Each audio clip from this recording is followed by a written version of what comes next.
Welcome back to Lesson Magic by Teaching Solved. This video is about the premium slides for English, French, and Spanish. Let's take a look in the Spanish folder. So in the premium folder, there are various presentations.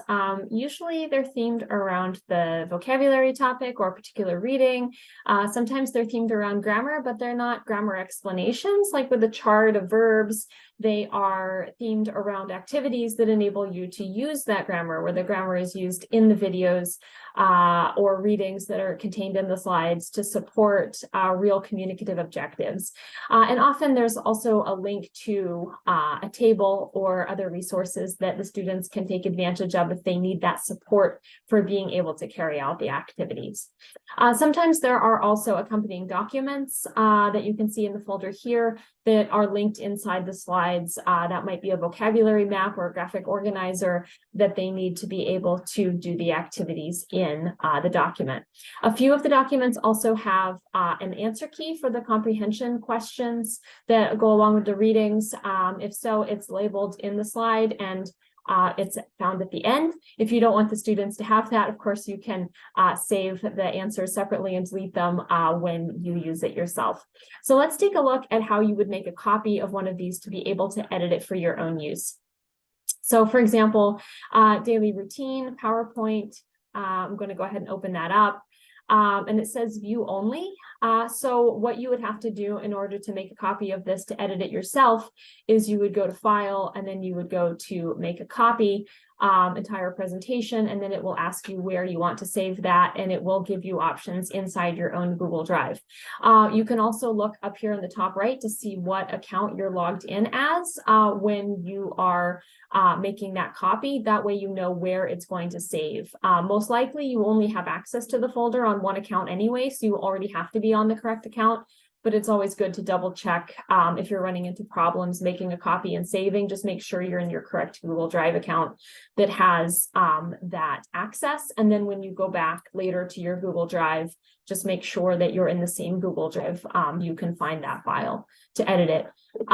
You can also, you should be able to make a copy from here as well. If you do, it will ask you the same thing, where you want to save that, and just make sure that you find that in your own Google Drive.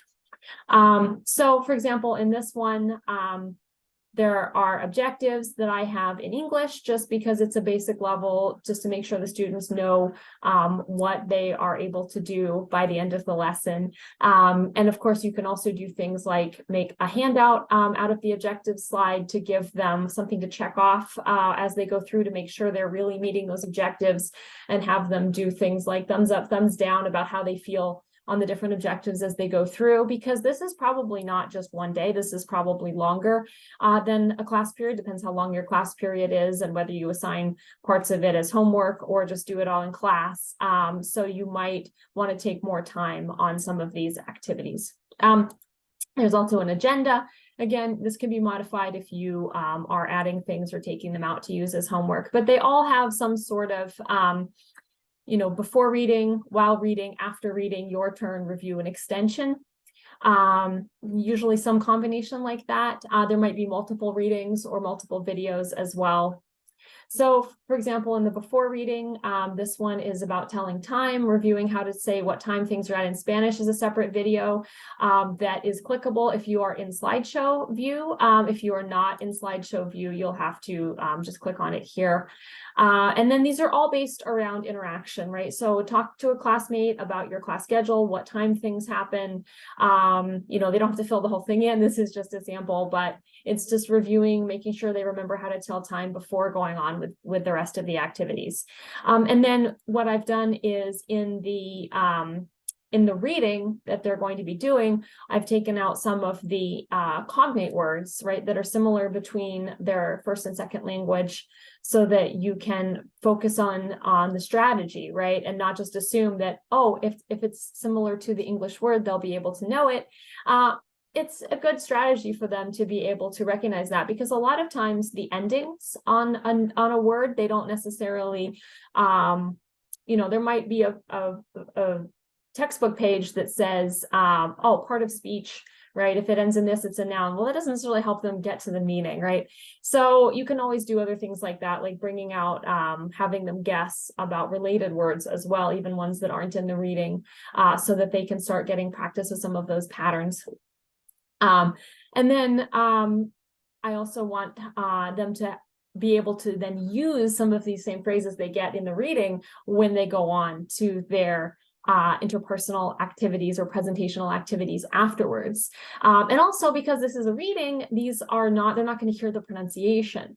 So it's good to do some pre-reading activities to help them really combine the reading methodology with the listening methodology, so that they can really get both of those modes, both of those media connected. So for example, if in Spanish, a lot of beginning students, they look at me and they say me, right? And so if they're kind of putting that may or me sound in their head every time they read it, then they're not going to be as intelligible or understandable when they go to produce it afterwards, right? So helping them get the pronunciation and some of those keywords sorted out this says check their meanings, but you can have them acted out. It doesn't have to be a translation activity. Can be acting it out, can be doing things like giving a synonym sometimes, like vuelvo a casa. Another synonym is regreso a casa. So you can do synonyms or antonyms. You can do other things with these activities. And then the reading is linked from another website, and then also has another tip. This one does have a listening option, so they can listen along with the text, but the readings don't always, or the videos don't always have text. So it's good to be able to bring in those different modalities through the activities, even if it's not on the website. And then after reading, there is a prompt in English where they have to explain in Spanish using words from the text. So they have to go back to the text. So this is helpful if they have their own devices, or you can go back to the previous slide if they don't have their own devices, so that they can really pull out words from the reading. And then it goes on from there. Their turn, they're talking about their daily routine, and then a review activity where they're connecting it to writing. If they need the support of the vocabulary and verb charts, they're linked on there as well. And then there's also an extension where you can have them do it in a previous or a future class day, or you can have them do it as homework, where they're actually recording a video talking about their day. It could be a fictitious day as well. So all of these PowerPoints and Google Slides are available for your use if you have the premium access. You can modify it. You can upload it to your own Google Classroom or Blackboard or other controlled environment. But please don't distribute to the public, because we really want other people to have access to the whole folder when they get premium, so that they can keep seeing the new things that are being added. Because I really want to help as many teachers as possible with as many of these resources as possible. So again, this is an example of the Spanish, but like I said, depending upon your access, you might have English, French, or Spanish, with more languages coming soon. So if you have any feedback on the premium content or on the search tool from the other video, please let me know. I really want it to be as useful for as many people as possible. Thank you so much.